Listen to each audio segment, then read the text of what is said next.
Olá, estudantes! Eu tô passando aqui pra colocar em ordem aquilo que a gente começou no final de semana. Sábado tinha uma caixinha e a caixinha era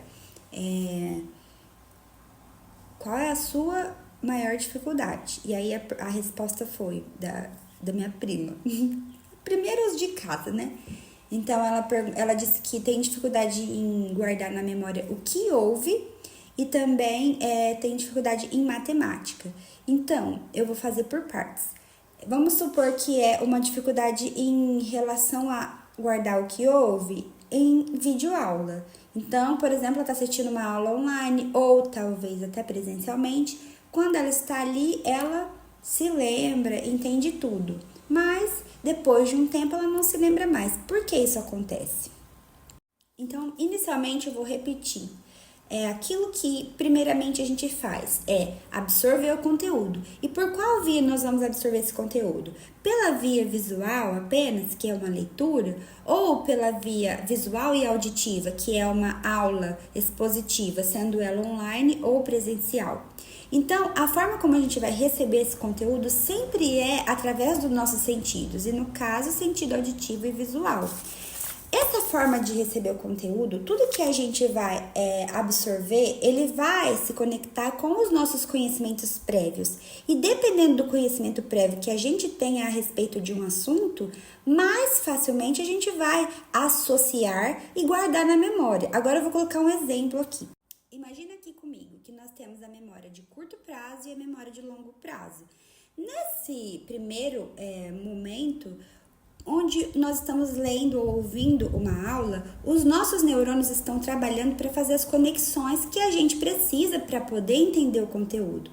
Quando os nossos neurônios eles reúnem tudo que a gente entendeu sobre aquele assunto e a gente faz o exercício e repete esse movimento por várias vezes, maior é a chance desse conteúdo ele ter uma profundidade, uma consistência. Então, depois de ter reunido e formado, ele vai passar por esse caminho para a memória de longo prazo. E aqui na memória de longo prazo, ele vai permanecer.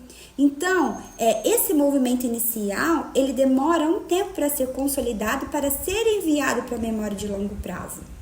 A gente precisa entender que existem teorias e existem metodologias. As teorias, elas são ideias de como os nossos funcionamentos cognitivos ocorrem. E as técnicas, as ferramentas, elas são os métodos que a gente escolhe para que esse aprendizado aconteça no nosso interior. E ferramentas, elas são diferentes, né? Assim como existe a faca, existe o serrote, existe o martelo, existe a chave de fenda, cada uma, diferentemente, exerce uma função. Então, quando eu compartilho para vocês aqui técnicas, ferramentas, é como se eu estivesse te colocando diante de você uma caixa de ferramentas para você escolher qual você quer utilizar de acordo com a teoria que você respeita. Eu utilizo técnicas de estudo ativo, que tem a ver com teorias cognitivistas, né? E todas as técnicas que eu compartilho aqui são de estudo ativo. Já passei aqui como que, para mim, faz sentido que o aprendizado aconteça, né? Você vai ouvir, você vai fazer, você vai treinar, você vai repetir e você vai expor. Eu vou até compartilhar aqui de novo para que vocês possam cada vez mais pensarem sobre isso, para ver se isso faz sentido para você também. Então, quando a gente está diante de um conhecimento pela primeira vez, é apenas a apresentação do conteúdo. Isso não significa que eu vou absorver tudo naquele primeiro momento. Então, a gente não precisa ter esse medo de não guardar as coisas na memória inicialmente. É a primeira apresentação. Não creia que você vai sair de lá pronto na primeira aula. Respeita que a gente tem as nossas conexões pessoais com o conteúdo. Então, leva em consideração o seu conhecimento prévio, leva em consideração a forma que aquele conteúdo vai ser apresentado e como você recebe esse conteúdo, né? Quais conexões você faz? Então, para mim, como professora, quanto mais eu envolver formas diferentes de apresentar esse conteúdo, mas eu posso cativar diferentes tipos de aluno. Então, eu colocar imagens vai cativar aquelas que têm uma memória visual mais aguçada. Eu falar e eu repetir vai ajudar aquelas pessoas que têm a maior facilidade com auditivo e a gente utilizar todas as ferramentas que a gente pode, a gente anotar, a gente repetir, a gente revisar, tudo isso vai...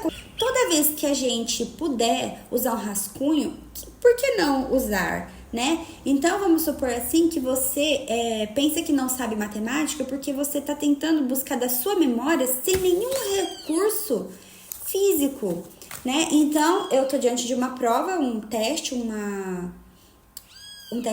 seletivo, aí me aparece uma questão de matemática de porcentagem. Como eu sei o mecanismo mentalmente, eu vou lá e vou responder qualquer alternativa que tenha a ver com a aproximação que eu fiz mental. Por que eu não posso fazer um rascunho na parte que tiver espaço ali na minha folha? Essa folha é minha. Eu devo fazer um rascunho porque eu quero ter certeza da minha resposta. Então, não abra mão de usar os recursos que você tem. Porque muitas vezes a gente só erra porque a gente não faz.